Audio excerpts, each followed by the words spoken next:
if you go to the grocery store nowadays, especially if you go down the cosmetic or the cleaner aisle, you will see a lot of labels like no parabens, sulfate-free, phosphate-free, VOC-free, no BPA, no silicone, all of these things. A lot of labels, and they're all aimed at trying to sell you a more green or environmentally friendly, non-toxic product. Today I'm putting on my chemist hat, yes, pretend we have a hat here, and chemist coat, and talking about what these labels actually mean, guiding you through that, and whether or not it's worth spending the extra money to get a, in theory, better product. Let's find out.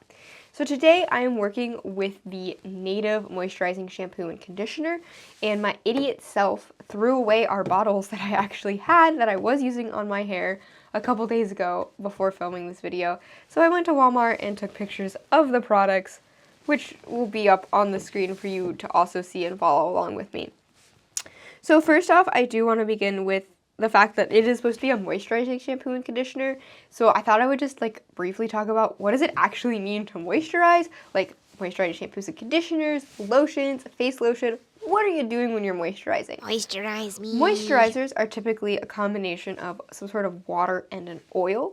That water gets close to your skin and hydrates it, and that oil acts as a protectant to keep that water from just evaporating right back off your skin. So we're looking for something that can provide additional water, but also has some sort of oil or fat component that's going to keep it all locked in there. With that, let's begin. So the front of these bottles, both the shampoo and the conditioner, mention that they are silicone-free, sulfate-free, and paraben-free. I'm going to just talk about those three components today because that's already a lot to cover in this video. Let's start with silicones because it's the first one listed up there. Silicones are primarily found in conditioners because they are meant to smooth down the hair strand and leave a little bit of a protecting coating on the hair. You will often see them listed on ingredient bottles under anything that kind of ends with a cone ending or a siloxane ending. So dimethicone or cyclopentasiloxane are both examples of silicones, and you may see other ones listed on ingredient bottles as well. Again, these guys coat the hair strand and make it feel all nice and silky and shiny. So when you condition your hair and it feels all slippery, that's usually the silicones at work. One of the main drawbacks to silicones, and what all of beauty blogs and all this stuff are saying are bad about them, is that they can leave buildup in your hair that cannot really only be rinsed out with water. You need some sort of shampoo to rinse it out. And so over time, the silicones can build up and make your hair feel greasy or dull or just weigh it down. And some people don't like that and can't get it out. The other drawback is there is some research that states that silicones only kind of condition or moisturize your hair on really the outer layer surface and aren't working deep inside the hair strand to restore hair health overall. So your hair may feel nice, but it's not actually getting any healthier with repeated treatments of silicone conditioners.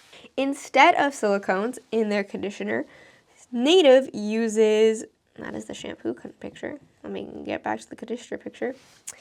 Native uses a variety of fatty alcohols, such as cetyl alcohol or stearyl alcohol. These are not alcohols in the sense of ethanol or propanol, stuff that really does dry out your skin or would dry out your hair, but are fatty alcohols possessing kind of a fat group attached to that alcohol, which acts as that oil I was talking about to help lock in moisture. So it does a very similar job as the silicones, just without having a silicone in it. Silicones, I couldn't really find any information that they actually are unsafe for your hair, and some people swear by them. Some people have switched to a silicone-free shampoo and it made their hair, or conditioner, and it made their hair worse. So this one is really up to personal preference, as far as I'm concerned, for being does your hair respond well to a silicone conditioner or does it, or products, or does it not?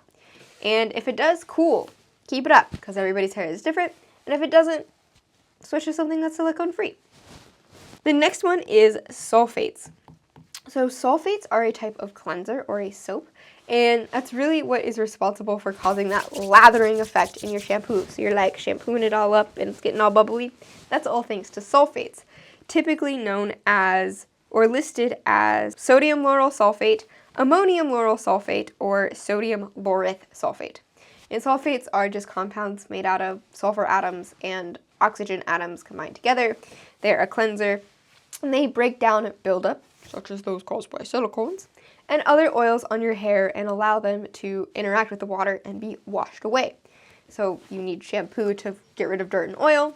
So the sulfates are those cleansers that help get rid of your dirt and oil in your hair. The problem with them is these guys can be pretty strong.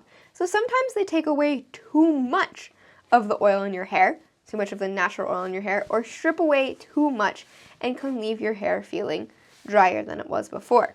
They can also be irritating for your scalp or your eyes or your skin, but again, this is very person to person, and some people can't not use sulfates in their shampoo, and some people have to use sulfates. Instead of sulfates, Native is using compounds called betanes, so like what is it? So hard. I'm a chemist and these are hard to say. Laura-imidopropylbetane, cocoa-imidopropylbetane, and sodium cocoyl isethionate. Sure. These are also cleansers, things that would lather and break down oils and soap, but they're more so derived from plants. And they are a little bit less strong than the sulfates are. So they're going to strip away a little bit less of that oil and dirt than sulfates. Here's the deal. These guys aren't necessarily better for the environment than sulfates are. So, you rinse your shampoo down the drain, that sulfate can end up in the environment. It's bad for the animals and stuff like that. Some of these other compounds or sulfate alternatives, just as bad for the environment as sulfates are. So by switching to sulfate-free, you're not necessarily helping the environment anymore. I also couldn't find any evidence that sulfates were bad for you, or that they were what is known as an endocrine disrupting compound, or something that messes with your hormones and can cause cancer. Even though several beauty blogs and stuff like that stated that they were, I could not find any peer-reviewed research articles that sulfates were toxic to humans. So if you find anything that says otherwise, please put it in the comments below. I'd love to read it because I couldn't personally find anything. So if you're super worried about sulfates, but you haven't had any problems with sulfate in your shampoo up to this point, just leave them in. The alternatives are not much better for the environment, and they might not be much better for your hair. So that one, in my personal opinion, unless I find more research on it, is not worth paying more money just for something that's sulfate-free. Because if it works for you, it works for you, and there doesn't seem to be a lot of drawbacks for that. Now, this last one is parabens. So parabens are just used as a cosmetic preservative. You'll find them in a lot of cosmetics.